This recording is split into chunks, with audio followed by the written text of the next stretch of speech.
2024 2024 की जब हम बात कर रहे थे तो बार बार एक बात कर रहे थे, मकाफात अमल का साल है। ठीक है। नंबर इसका 8 है, ज़ुहल का नंबर है। नेगेटिव चीजें ज्यादा होंगी, पॉजिटिविटी कम होगी। पहले 6 महीने में जो करेंगे अगले 6 महीने में भुगतना पड़ेगा। सारी चीजें जी तकरीबन तकरीबन आपने होती हुई देखी। जीरो की अपनी एक सिग्निफिकेंस है, लेकिन गिनती जो है वो 1 से शुरू होती है और 9 पे खत्म। पूरी दुनिया में जितनी सिविलाइजेशंस हैं, जितनी लैंग्वेजेस हैं, जितने जो है वो कैलकुलस के सिस्टम हैं, गिनती 9 से आगे नहीं गई। बिस्मिल्लाहिर्रहमानिर्रहीम। अस्सलाम वालेकुम नाज़रीन, आप देख रहे हैं यूट्यूब चैनल मैं कोकब नियाज़ी हूँ। सैयद हैदर जाफरी साहब ज़ोडिएक कंसल्टेंट आप सबके फेवरेट हैं, मेरे साथ मौजूद हैं। नाज़रीन, सैयद हैदर जाफरी साहब से आज मैंने प्रेडिक्शंस लेनी है 2025 के हवाले से, पाकिस्तान के हवाले से और खित्ते में, दुनिया में ओवरऑल ब्रीफ 2025 के हवाले से बात होगी कि क्या होने वाला है। ये बड़ी इंपॉर्टेंट वीडियो है, 2025 स्टार्ट होने वाला है, तो इस हवाले से मैंने सोचा आज 2025 पे बात की जाए। अस्सलाम जाफरी सर। वालेकुम अस्सलाम भाई। सर कैसे हैं आप? मालिक का बेइंतहा करम है, करोड़ करोड़ शुक्र है सर। बहुत शुक्रिया सर, आपने ऑलवेज वेलकम। सर 2025 के हवाले से नाजरीन जानना चाहते हैं, क्योंकि एक नया जब साल स्टार्ट हो रहा हो तो लोग जानना चाहते हैं कि अगले साल में क्या होगा। इस साल में सब जो होना था वो देख लिया लोगों ने। अब 2025 के हवाले में, पाकिस्तान के हवाले से, पाकिस्तान पॉलिटिक्स और दुनिया में, अमेरिका और बाकी खित्ते में क्या होने वाला है? सर देखिए, सबसे पहले तो हम अगर इस साल के एनालिसिस नंबर्स के हवाले से कर लें तो आपको बहुत सारी चीजें बड़ी खुल के समझ आ जाए। ठीक है। 2024 2024 की जब हम बात कर रहे थे तो बार बार एक बात कर रहे थे, मकाफात अमल का साल है। ठीक है। नंबर इसका 8 है, ज़ुहल का नंबर है। नेगेटिव चीजें ज्यादा होंगी, पॉजिटिविटी कम होगी। पहले 6 महीने में जो करेंगे अगले 6 महीने में भुगतना पड़ेगा। सारी चीजें जी तकरीबन तकरीबन आपने होती हुई देखी। ऐसे ही है। अब जो 2025 है इसका अदद है 9। ठीक है। 9 की ताकत को समझिए। पूरी दुनिया में जितनी सिविलाइजेशंस हैं, जितनी लैंग्वेजेस हैं, जितने जो है वो कैलकुलस के सिस्टम हैं, गिनती 9 से आगे नहीं गई। अच्छा। ठीक है। जीरो की अपनी एक सिग्निफिकेंस है, लेकिन गिनती जो है वो 1 से शुरू होती है और 9 पे खत्म। ठीक है। 10 से लेके इन्फिनिटी तक ये दो एक ही साइकिल है, 1 से 9 तक का, और वो रिपीट करता चला जाता है। जी। और ये जो है वो साइकिल है, ये अल्लाह का बनाया हुआ सिस्टम है। इसको ना कोई चेंज कर सकता है, ना इसको ओवर पावर कर सकता है, ना कोई इसको हिला सकता है। ठीक है। स्पिरिचुअली हमारी जो कनेक्टिविटी है, दैट मैटर्स। ठीक है। अब बात कर लेते हैं कि ये 2025 का नंबर 9 है, तो ये 9 नंबर करेगा क्या? जी।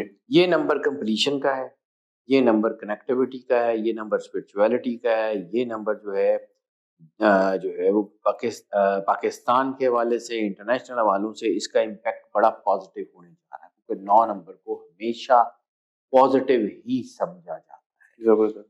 जिस तरह एक बहुत अंधेरी रात के बाद दिन निकले तो सवेरा बड़ा खूबसूरत लगता है, इसी तरह 2024 की काली रात के बाद जब ये दिन चढ़ेगा 2025 का, तो ये बड़ा खूबसूरत जो है वो होने जा रहा है। ठीक है। और जहां पर 9 नंबर कंप्लीशन का है, वहां पे यही 9 नंबर नई चीजों के आगाज का, यानी यहीं से नई चीजें खुलेंगी। ठीक है। नए वेंचर्स, नई सिस्टम, नई राहें, नए पॉलिटिकल सेटअप्स, ये सारे आहिस्ता आहिस्ता बनने जा रहे हैं। बिल्कुल ठीक है। और दुनिया देखेगी कि आने वाला सेटअप कितना मजबूत होता हुआ और कितना शानदार होता हुआ नजर आएगा। बिल्कुल ठीक है। स्पिरिचुअल कनेक्टिविटीज जो है वो लोगों की बढ़ेंगी। जंगें जो हैं वो कुछ खत्म होंगी और कुछ नई जंगें शुरू होंगी। अच्छा।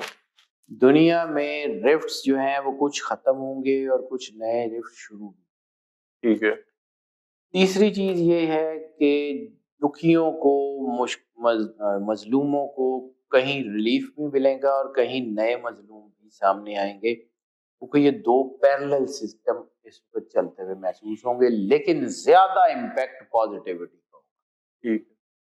2025 में 12 के 12 बुरूज है। एक एक करके अगर हर बुर्ज का मैं बात करूं तो वो बहुत लंबी हो जाएगी।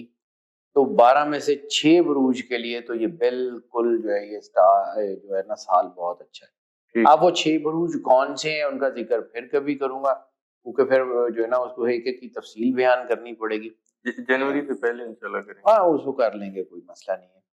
دوسرا یہ ہے کہ جو سچویشنز ہیں پاکستان، تو جو پاکستان میں ایک کیوس ہے، ایک تکلیف ہے، ایک جو ہے وہ بد دلی ہے، مایوسی ہے. جی تو مجھے لگتا ہے کہ یہ مایوسی اور بد دلی کم ہونا شروع ہوگی اور چیزیں جو ہیں وہ بہتری کی طرف جو ہے وہ آنا شروع ہو جائیں. اچھا. اس وقت صرف اور صرف کرنا یہ ہے کہ اپنے آپ کو اللہ کے قریب رکھنا ہے، کیونکہ 9 کا تعلق روحانیت سے بھی ہے، 9 کا تعلق جو ہے وہ پازیٹیو انرجی سے بھی. ٹھیک ہے. اور اس کے علاوہ جو نوروز ہوگا جو مارچ میں آئے گا وہ بہت ہی زیادہ فائدہ مند ہوتا ہوا نظر آ رہا ہے. نوروز کیا ہوتا ہے جب؟ نوروز سر آپ سمجھ لیں کہ پائسز سے گزرتے ہوئے سورج جب دوبارہ اپنا سفر شروع کرتا ہے، ایریز میں جاتا ہے، تو وہ نیا زوڈیک ایئر سٹارٹ ہوتا ہے. اچھا. یعنی آپ سمجھ لیں کہ یہ 12 سٹارز ہیں، ایریز سے شروع ہوتے ہیں اور پائسز سے ختم ہو جاتے ہیں. تو اس نوروز کو، نوروز ویسے تو پرشین جو ہے وہ نیو ایئر بھی کہا جاتا ہے. ٹھیک ہے. نوروز کا مطلب ہے نیا دن. ٹھیک ہے. پوری کائنات کا نظام جب سے دنیا بنی ہے، یعنی نوروز وہ دن ہے جس دن دنیا کا آغاز ہوا. ٹھیک ہے. یعنی جس دن دنیا بنی اور سورج نے اپنا سفر ایریز سے سٹارٹ کیا، وہ تمام بروج سے گزرتے گزرتے جو ہے وہ دوبارہ ایریز میں جاتا ہے، اپنا سفر شروع کرتا ہے. تو یہ پورا ایک سال اٹس زوڈیک ایئر، یہ بہت اہم ہوتا ہے. اچھا. یہ بہت اہم ہوتا ہے. ٹھیک ہے. وہ کچھ چند گھنٹوں کا یا چند ایک آدھ دن کا بعد اوقات فرق پڑتا ہے کیلکولیشن کے حوالے سے، لیکن عموماً یہ تیسرے ہفتے میں، مارچ کے تیسرے ہفتے میں جو ہے یہ آتا ہے. 21-20 اس کے قریب قریب بنتا ہے. تو اس بار کا نوروز بہت ہی اچھا ہونے جا رہا ہے. بہت شکریہ سید حیدر جعفری صاحب، آپ نے وقت دیا. ناظرین، سید حیدر جعفری صاحب کی آپ نے ویوز سنے، انالیسس سنے. امید کرتا ہوں ویڈیو آپ لوگوں کو پسند آئی ہوگی. نیکسٹ ویڈیو میں آپ لوگوں سے پھر ملاقات ہوگی. ہمارا چینل دیکھتے رہیے، اور اس کے علاوہ جعفری صاحب کا نمبر اسکرین پر شیئر ہوتا ہے. کوئی بھی آپ کی کوشچن ہو ازائچی کے متعلق تو آپ دیے گئے نمبر پر ڈسکس کر سکتے ہیں. مجھے اور جعفری صاحب کو اجازت دیجیے. اللہ